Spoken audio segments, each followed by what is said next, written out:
There was an analysis I saw me more. I want to share with me. We don't need to declare, sir.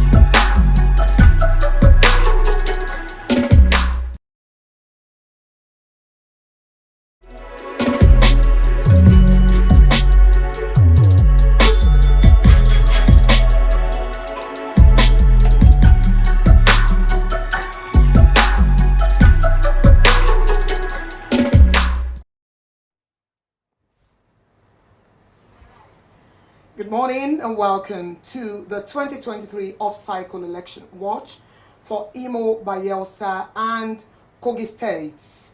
Well, my name is Melanie Ishola and I'll be your anchor this morning. Joining me are my very distinguished colleagues. Lekon Adetayo is the online editor, Punch newspapers, as well as a dear colleague, Adekunle Sulaiman, a correspondent of the Punch online unit. Good morning, gentlemen. Good morning, Melanie. Good morning. Good morning. Now, well, there is no way to literally get into this than just getting into it. So let's get into the election watch proper. Ongoing across the three states of Imo, Bayelsa and Kogi today is the gubernatorial elections, and I would care to give a quick background for those who wonder why these elections didn't hold with the general election earlier in the year. Nigeria returned to democracy, as we all know, in 1999 and has held general elections every 4 years since then. But for different reasons, courts have overturned or changed some election results, which now has affected elected officials' specified tenures. And this brings us to the off-cycle elections taking place today.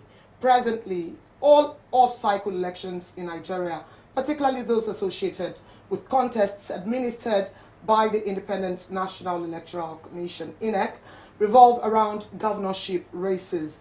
According to Section 180, subsection 2 of the Nigerian Constitution, a governor is required to vacate their position 4 years subsequent to their initial inauguration into office. In most instances, particularly when a sitting governor triumphs in a tribunal or court, their tenures extends or endures since they were sworn in on the originally designated date. Nevertheless, the scenario alters if a court ruling results in a new governor assuming office, especially if this individual hails from a party distinct from the incumbent governors. So, because of all of this, a fresh swearing-in date would then be established to ensure that the term does not exceed or fall short of the constitutionally specified 4-year duration. So this essentially speaks to why we have this election today holding across 3 states of Nigeria, and we equally have, I should think, 8 more in the coming year. Now, let's meet our governors for today. I think that should be, or do I say our gubernatorial candidates, that should be a really interesting place to begin. Today is already playing out, gentlemen. I mean, I'll pan to Adetayo here, and then I'll go to Sulaiman Adekunle. And essentially, we just want to look at the constitution of the gubernatorial candidates from state to state. And I think we should begin with Imo State. The state has been in the news for quite a number of things recently, to be honest. So top on my mind is Imo State. And essentially, again, because for a while now, we've seen insecurity somewhat nosedive in Imo State, and then we're praying that it remains so. But where this election is concerned, people have called this a 3-horse race. Essentially, do you think that that's been it? And do we maybe even have the best candidates emerged from the different parties? The parties are the PDP, Labour Party, and the All Progressives Congress. To you first, Adetayo. Well, you know, Imo State as naturally and traditionally was a PDP state, and you will recall that at the last governorship election in that state, it was the candidate of the PDP, Emeka Eodiwa, who won that election, or who was declared winner before the Supreme Court verdict that brought in the current governor. And so there is a lot for PDP to prove in this election that this state belongs to them. And of course, you will not expect the sitting governor to also sit and fold his hands. He needs to really prove that he's indeed in charge. So then when you now talk of the impact of the Labour Party, especially the performance in the last general election, then you know that the Labour Party has also found its way into this. So I agree that it's a three-horse race. Okay, yes. so Adekunle, let's take it away from Imo State very quickly and go to Bayelsa State, And I would say that seemingly there seem to be lots of similarities between Imo, Kogi, and Bayelsa. We could talk about insecurity. We could talk about the seeming volatility of these states when it comes to election. But can we quickly look at the composition of the APC's Timipre Silva, the Labour Party's Udeng's Eradir, and the PDP's Doye Diri. If you look at these three, I mean, not forgetting the power of incumbency, and for those who holds the argument that Doye should just come back and just complete the 8-year, as though it's constitutionally. So I mean, so I just want you to talk to what you see with the power play within these three major contenders for this election. I think in Bayelsa it's just quite different from what you could have in Imo. Looking at the fact that look at the number of accredited voters and the number of people that possibly would vote aftermath, and just taking a flashback at the Supreme Court verdict that sacked the previous constitutionally elected governor, Leon, whose deputy governor was alleged to have, forged, have a contradictory name, which seemingly led to the sack of the governor on the day of inauguration. Looking at all those, all those incidences and history that's happened in the state, you could tell that, okay, in that state too, APC is a heavyweight to compete with, PDP. And, Bayelsa has always been a PDP state from the inception. Basically. And let's just look at what could possibly play out. Looking at the fact that Doye Diri is a mighty, a don that could also prove his energy and his power in the election. And looking at Timipre Silva too, a once minister under the former president Muhammadu Buhari's administration. So I just think that there's every possibility that it's going to be as tough as what we have in Imo State and Kogi too, respectively. Thank you for taking me to Kogi State. So I'm looking at Kogi State's ADC, Leke Abejide, PDP, Dino Melaye. Of course, I would say the very popular Dino Melaye, and SDP's Murtala Yakubu and APC's Usman Ododo. Of all of this, there's been the seeming anointing of candidacy. We seem to have had it in the past 1 or 2 election cycles, and so you could almost want to speak to anointed candidature in the state of Kogi, in which case the incumbent, the just leaving governor Yaya Bello, not having the right to recontest for the governorship of the state. So if you look at this constitution, just the same way we analyzed for Imo and Bayelsa, what do you literally see? And for me, I'm more concerned in a state like Kogi State with regards to inclusion. We've almost always, except for Yaya Bello, had the leadership of Kogi State coming from the Igala people dominated part of the state, which is, I think, the Kogi East now. That would be the Kogi East. So I just need you to talk to this. What do you see? Properly, well, is there inclusion? Do you think the process that brought up these people actually did fair? Well, one sacrosanct thing about the election that is going to happen today, or the election that is currently ongoing in Kogi State, is the fact that you cannot underplay the power of Yaya Bello in the election. You could see it play out in the general election, where he allegedly destroyed the road that led to Natasha Akpoti's constituency, just because he knows that this person is a mighty weight in that place and he has an anointed candidate. So it's just somewhat what is literally going to play out. This is more like a do or die affair for him. Apologies if that seems to be somewhat. Yes. So for every governor that after spending their 8 years, they always want to have someone there in the office that they could, literally, even if they are not seeking favor directly from him indirectly or some other ways, you know. So just looking at that aspect and looking at the power of Dino Melaye during the election. I'm almost bringing it back to the Wike Fubara drama just a week or exactly, two ago. exactly. And then, but it almost always doesn't necessarily end well. We've also seen it in a place like Lagos, when you look far, just near back, as the former governor of Lagos State, Ambode, and you would say Tinubu. Yeah. But anyways, the same question to you, Adetayo, and I'm just concerned in us analyzing Kogi State right. I mean, I think Kogi State is quite critical, if you ask me. I mean, not just because of its position as a confluent state, but maybe, of course, maybe to the history of Nigeria. That's where we got our name. Yeah. Kogi is unique in so many ways. You have talked about the Yaya Bello factor. And yes, if we are looking at where do we go to from there, you look at PDP, Dino Melaye, then you look at the ADC guy too, who I understand is also from the same axis with Dino. Dino, yes. And it's also a big West, yes. Also a big wig in its own right. So all this will come to play as far as this election is concerned. Like Sulaiman said, Yaya Bello will not leave anything to chances.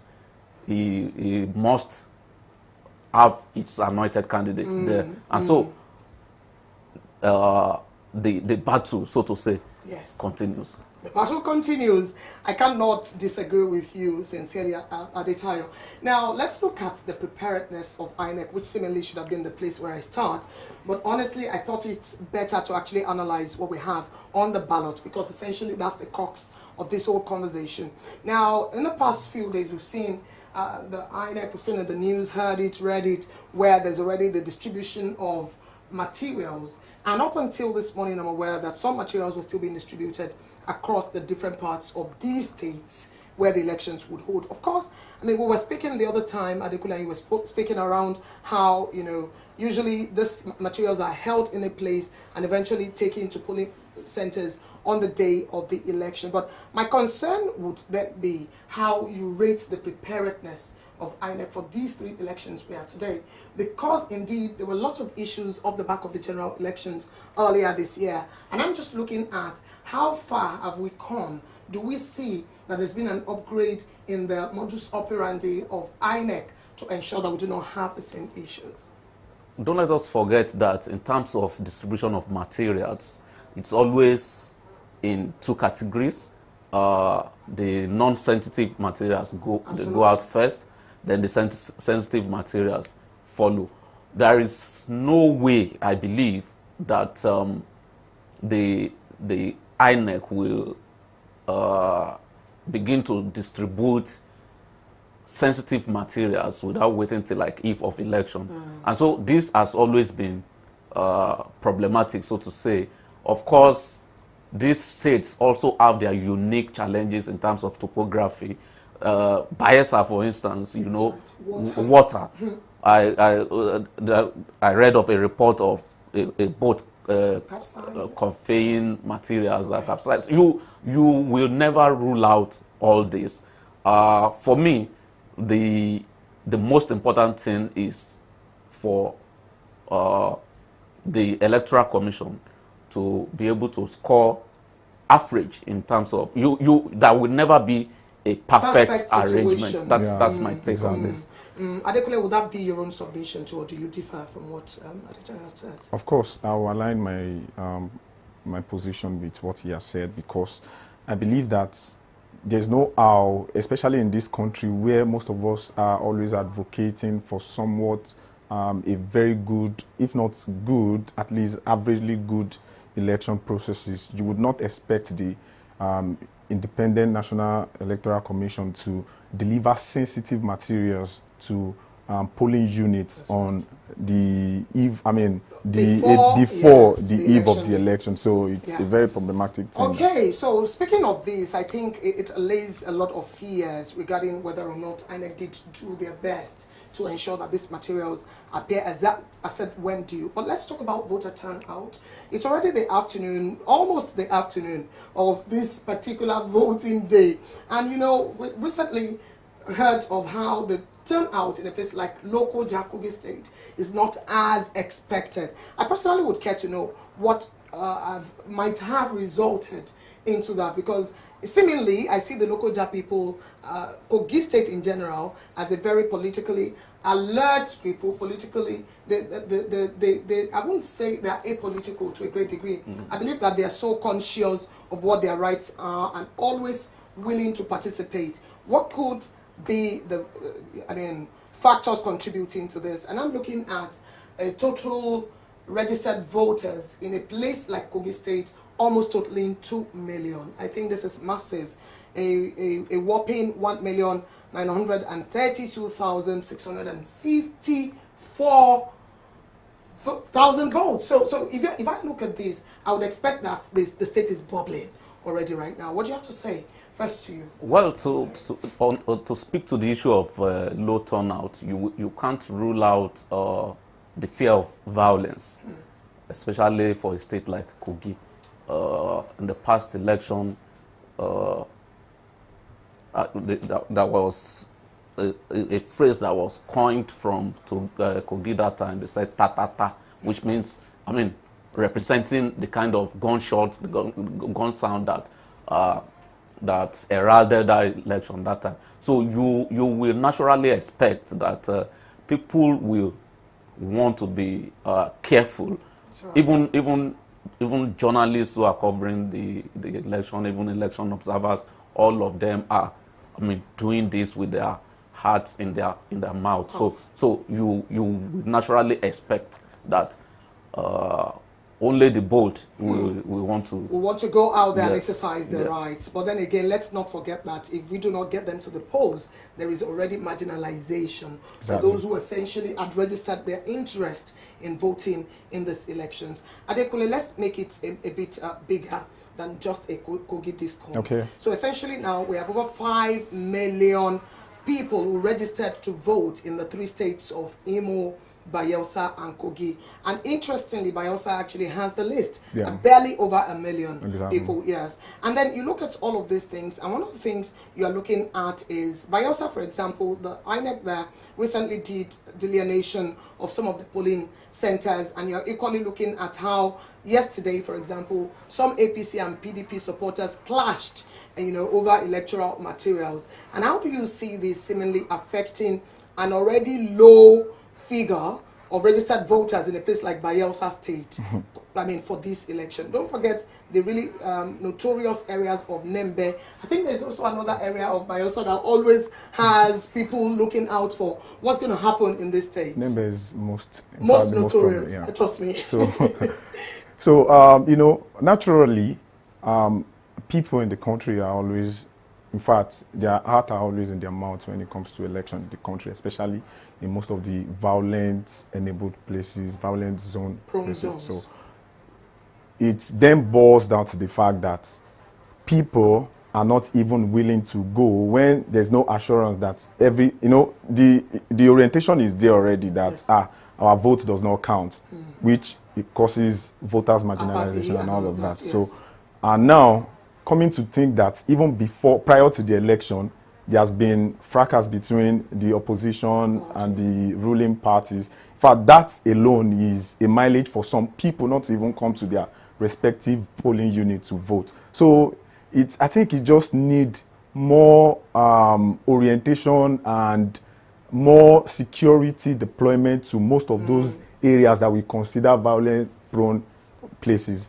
Thank you for touching on security, and I think very quickly we should speak to security. And so I heard Muyiwa Adejobi, the police, National Police PRO, speaking, where he had said that personally, the personal guards of key and important personalities in Nigeria have been warned not to follow anyone to polling booths. So this is not a case of somebody is coming to protect me while I go to exercise my right to vote. As important as you are, get yourselves there and vote. But he spoke to another key thing, which was when you look at Kogi State and Bayelsa, there's a similarity with the presence of water bodies, right? We can say Bayelsa is mostly water. Equally, some parts of Kogi State are largely dominated by water bodies, and these things could equally somewhat impact the security of voters in these places, and he said that they are doing all in their capacity to ensure that there is security in these places. But in what you've seen, in what you've analyzed about this election, how convinced are you that the police is ready, that there is that assurance for those on the field today exercising their rights? Well, it's On Tuesday, their November 8th. constitutional duty to protect lives and property, whether during election or not. And so I do not exercise any doubt in the ability of our security agencies, not only police this time around, to properly Today in history. ensure that this election On Thursday, or these elections are conducted in a peaceful atmosphere. It is their job. It is what we expect. Yes. But if I can interject, Yeah. Aditayo, I was at polling centers in February and March during the elections, and I saw police officers who literally should intervene in the seeming violence that erupted in my polling center and a few others next to mine. And I saw how indifferent these police officers were. And that raised my concern. In fact, it literally became a case of me leaving the polling center and going to a friend's polling center who had called to say, oh, there was relative peace, right, where he was. And then I said to myself, if we have this sort of posture by the security outfits or officials on a date like this in already these zones where we say is violence prone, how do you think this affects the turnout of things? Speaking specifically on your experience, you know, you won't know the kind of brief these security agents have.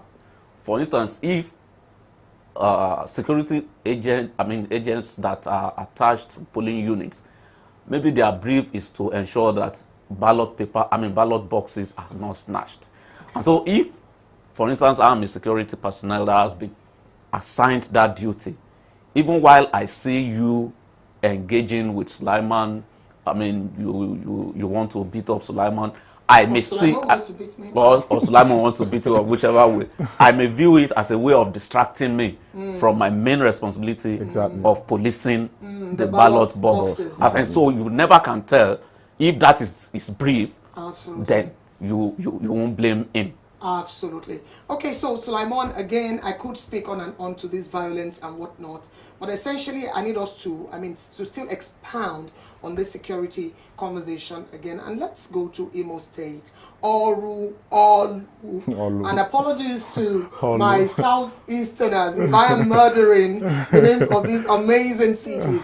And we've seen how these towns, cities, if you would, have actually suffered in the past few months, years, if you would. And again, you have people now zooming in on these areas and they're like, oh my goodness, we don't want to be agitated. Exactly. We need to ensure that there is adequate security because of the nature and maybe the history of violence that we've seen in such places. If you're looking at this state, what would be your expectation today with regards to security of live properties as well? And of course, let's not forget the mandate. Exactly. Which I did speak to. Yeah, you know, looking at some of the incidents that even happened in Imo State recently, the Uzodinma and NSC fracas and all of that, I think the security agencies will not even downtone or even downplay anything that has to do with security in this, you understand, in the current ongoing election. And I know that before now, they would have spotted most of those violent zone areas. And the only thing they could do is deploy more security forces to those areas. And that's one of the things that could mitigate any problem or, social vices happening in most of those places. But do you actually see a lot of voters turning out in a place like Imo State? Let me start with you. Let's look at the fact that the Igbos, it's one of the Biafra, IPOB related zones, state. yes, So with that, maybe the IPOB could just, most of those Igbos who claim to be IPOB officials or members could just use this opportunity to liberate themselves of some of the leaders they don't like. Okay. So they should. So you at think least, they should take the opportunity? of course, they of should. exercising Yeah, exactly. their Just right to speak exactly instead of with their violence vote. Exactly. With their vote. Adetaya, what would be your own reaction? Yes, I agree with him. You know, this is the way to change government if you want. That's right. If you want to retain your leader, this is also the way to do so. So, abstaining from voting for whatever reason whatsoever will not do anybody any good. And so, Thank you. So, speaking of abstaining from voting or anything in between, let's talk about the power of incumbency. So, you speak to the so much power that the electorate have to be able to remove or to bring in a leader they want or they do not want, depending on how that fits into what I've said. Okay. Now, you're looking at how seemingly it's almost as though in the minds of Nigerians, anybody who's come to public space or any public office should essentially have another turn or another term. You know, in English they would say one good turn deserves another. Exactly. But it's almost as though whether a good turn or not, if you've had a turn, you should have another. It's been the theme, and we've seen it. However, earlier this year, we saw how even though the incumbents in different states differed from the parties that ended up winning, for example, in the presidential election in Lagos State, APC didn't win Lagos State. You could speak of a few other states here and there. And it seemingly started a new trend, right, in political behavior of Nigerians. Exactly. So if you are looking at it again, where Imo State has a sitting governor in this election, Bayelsa has a sitting governor in this election, only Kogi State doesn't have a sitting governor. How do you see the power of incumbency playing out? I start with you, Adetayo. You talked about one good term deserving another. There was also one saying sometimes ago of a man who said, okay, you have said this governor is not doing well. If a pupil or a student is not doing well, then let him repeat the class. So which means the governor wasn't doing well. So and you give another chance for the governor to now do well. Do well. So I'm wishing them do well after they take the contest. So the truth of the matter is that once they are on that seat, the power is huge. And so they have all the wherewithal to circumvent all, the process.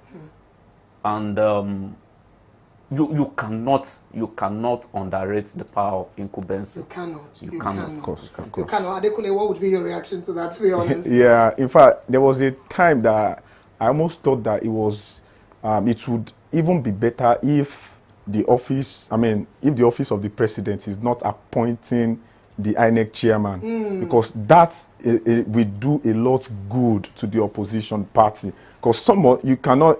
Of course, there's an adage that says, who pays the piper dictates the tune. So there's every possibility that the opposition might even be coming up, even if it is not true, they could be coming up with propaganda that, there's every possibility that, because the president is the one that assigned and his party could want to use that influence in the so-called state that the election is happening. And, thank God that people are now having another orientation of how election is going in the country. People now go to polling units to, get records of how the activities are going, compared to before, where people would just come up with the assumption that, that is not what we voted, that is not, in fact, it's not our vote that is being counted. Now you can, supervise the processes and even tell before the results are being uploaded. Speaking of INEC and whether or not they are independent of the state that pays them to function. Okay. I think, and this is a bit of a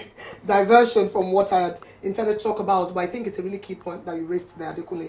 I mean, thank you. And I quickly want to speak to technology where that is concerned as well.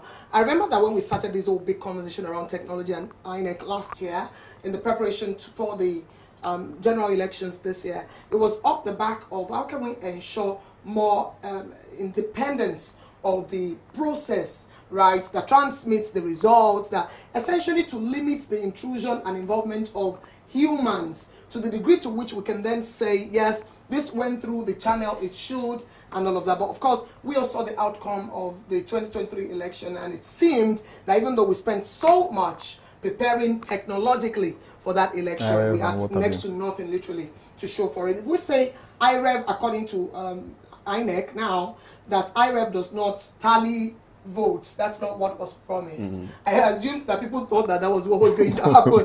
And people started saying, we have the IREV. The Yeah, IREV is, exactly. and there was that and there was that. So essentially, to wrap this thought around the INEC's independence, I quickly want us to talk to what you believe could be done with more technological involvement or less of it, to the intent that we have more trust in the process that leads to the election of our public office holders. Adetayo, you first. Okay, you know, the argument has always been that the Electoral Act, the extent at which the Electoral Act allows technology, especially in terms of transmission of results. And so for me, the first step is let those concerned look at this Electoral Act and see how it can be amended to give more room for technology involvement. Okay, thank you. Well, we would very quickly look at something which I consider very key at this point in time. So there's no way we are not going to talk to the possibility of outcomes, right? So we have a video of party agents buying votes. I mean, we need to get to it now and see what we have coming from the fields for us. We'll take a quick break to stay right here with us.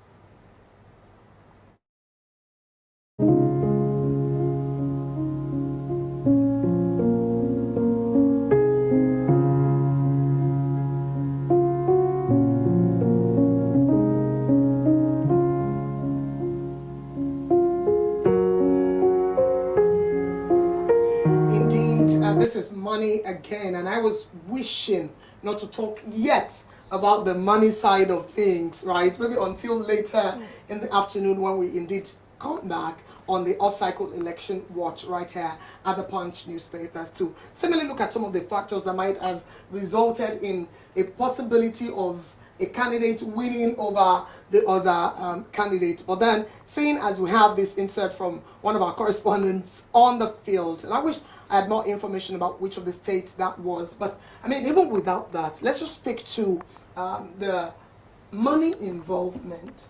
And I don't want to go to the general elections and how messed up it was with money. Do not forget that was the time when the CBN had literally taken off our old money, which now, by all means, is still a legal tender. And then, you know, just put the entire station in a state of chaos, somewhat, you know, financially. But let's talk to money, and that's how that's able to sway the minds of people, and why electorates should still believe in the powers of being bought by a few tokens. Okay, it depends on the angle you are coming from. If you are coming from the angle of an elite in the town, you may think, why will somebody sell his or her votes?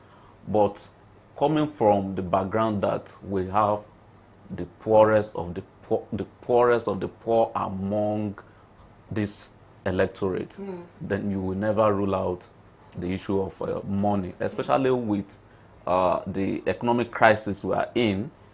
If you can assure somebody that he will be able to prepare a pot of stew for our children at the end of the day, such a person, that person can do and undo. That's Adetayo, thank you. Adekule, I just need you to speak to this. A pot of soup, really? But then let's not take away the power of poverty as well. Exactly. Nigeria, over 130 million Nigerians are multidimensionally poor. That's big. Of the 3 states today in this election, Bayelsa State is, I think, the second lowest on that index, mainly the second highest country state with the highest multidimensional poverty. This is huge. Despite so if being producing state. Despite being an oil producer, please don't tell me of that contradiction. It just blows my mind, right? So can we speak to how over 89% of the populace of Bayelsa right now are multidimensionally poor, according to the NBS. So, I mean, speak to how a pot of soup truly can sway somebody's vote in today's election. You know, the promise of a pot of soap. Yeah, exactly. Just like Mr. Detayo said, it's a clear cut of two places having contradictory view of something. For the elite, it might be very weird, but for the have-not, it is something. If you give someone that urgently needs 2K, just like, you know, you understand the phrase. If you give that kind of person, if you give that person that kind of money, it will value it for that moment, comparing to the fact that, a need in time saves more. You understand? So if you are giving that kind of person, that person, that's money, he believes that even if he's going to, if they are going to vote at that point, it's still free. Why not get the money and still vote? Tonight, my belly is just going to be filled. So what's more? But would my belly be filled in the next 4 years? I think that may be a bigger discussion. And can we quickly talk to voter education as we wrap up? Adetayo, what role do you see voter education playing, or what role do you think it has played to get us to the level of consciousness we have in the electorates today? And what more can we do in the aspect of education? Yeah, voter education should be a continuous process, even when we are not in election season. It's important for those saddled with this responsibility to do so. Then also, even as individuals, it's also our responsibility to preach this gospel. That's that participation in elections, avoiding vote buying and all the rest. Maybe one day we will get there. I hope with you as well. And let's touch on this. So we're not here to predict, but what if we did? So the possibility of outcomes today quite excites me, to be honest. And looking at how we've talked to certain voting patterns and what we know or do not know in some of these states that are deciding today, essentially, do you have any thoughts on who you believe maybe coming top on the list in any or maybe all of the states? From you, Adetayo, and then to Adekunle. Okay. For Imo State, let me start from Imo State. I see Uzodimma, the incumbent governor. Imagine. Okay, go to Bayelsa quickly. Bayelsa, the sitting governor, I see him imagine. Imagine, and that's the power of incumbency we spoke of. And so, what would it be for Kogi? Kogi, yes, Dino may struggle, but I also see Yaya Bello, though not on the ballot. His candidates but this time. having his way. Okay, so do you see Usman Ododo of the APC in Kogi State having his way as well? Well, it's just a matter of what happened in Lagos State that could possibly pull out again in Kogi State. And what do you say for Imo and Bayelsa? For Imo, it's very clear cut that Opus Uzodimma might be re-elected, looking at the situation and the popularity of the candidates and how people are really projecting him to be. Is it the same? Doyediri, looking at the weight of Timipre Silva too, it might be a very clear contest between them. Both of them. Yeah, but then I still see let me congratulate Doyediri re-emerging. Thank you so much, gentlemen. What more can I say to have had you grace the very delectable studios of the Punch newspapers today? Okay, so if I'm letting you in on some of the background gist, I had to do, my team, we had to do a lot of dragging to get my boss, Mr. Leko Adetayo, right here on set. And I've got to say a big thank you once again for being right here on set, Leko Adetayo. Thank you. And also to you, Sulaimon Adekunle. Thank you so much for making it right here. Thank you for joining us today on the Election Watch. We have another episode of the off-cycle Election Watch coming for you this afternoon by 3 p.m. Do well to join us. My colleague Shegun Ojoayo will be taking you through that. And of course, you should only expect the best of analysis and, in fact, data-driven analysis from our tables right here. My name is Melanie Ishola, and I'm saying thank you for watching, and to join us again. Goodbye. First, let me congratulate the three states that have elections today: Bayelsa State, Imo State, and Kogi State, and which are the states successful elections, peaceful conduct of elections. But basically, because this is an off-season election, and I get worried about the issue of off-season elections. And I will use this unique opportunity to plead with the National Assembly that we need to block this off-season election. It's very odd. It's not a global best practice. A country can elect their people at different times, like America. Some countries they may not elect everybody at the same time. But any time they go on to conduct their election, they elect everybody that's supposed to be elected. If we continue with this trend of off-season elections, based on the interpretation of our laws by the judicial officer, it will come to a time that the presidential election in Nigeria may be off-season. Probably that's the time that all of you media people and others should be worried. Look at the American system. Everybody knows when the American elections will be conducted. That's standard practice in other countries. And when I say presidential election in Nigeria may be off-season one day, some people may get why, how? It almost happened in 2007. I contested as a running mate to late President Yar'Adua. You know that election, the 7 justices that presided over the case, 3 of them, in their own judgment, that the election be annulled. 4 of them sustained the election, and that is why we stayed. If one has crossed over, by now the presidential election in Nigeria would have been off-season election, and it is not the best for a country. And there are easy things to do to make sure that other states, now we have 7 states that are off-season, we need to stop there. And where possible, these 7 states too can be migrated back to fall in line with the other states, and the National Assembly can do that. That is my message for the National Assembly, my message for Nigerians today.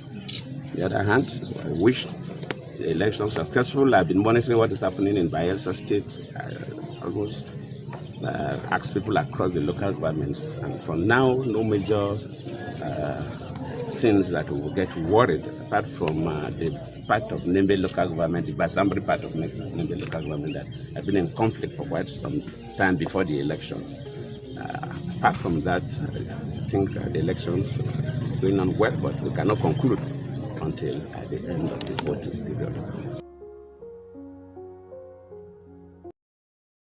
Leadership and policies of President Abraham Lincoln when they elected him for a second term. With his re-election, any hope for a negotiated settlement with the Confederacy vanished. On Tuesday, November 8, 1960, John F. Kennedy, aged 43, became the youngest man ever to be elected President of the United States of America, narrowly beating Republican Vice President Richard Nixon. He was also the first Catholic to become president. On Tuesday, November 8, 1994, 59% of California voters approved Proposition 187, banning undocumented immigrants from using the state's major public services. Despite its wide margin of victory, the ballot measure never took effect.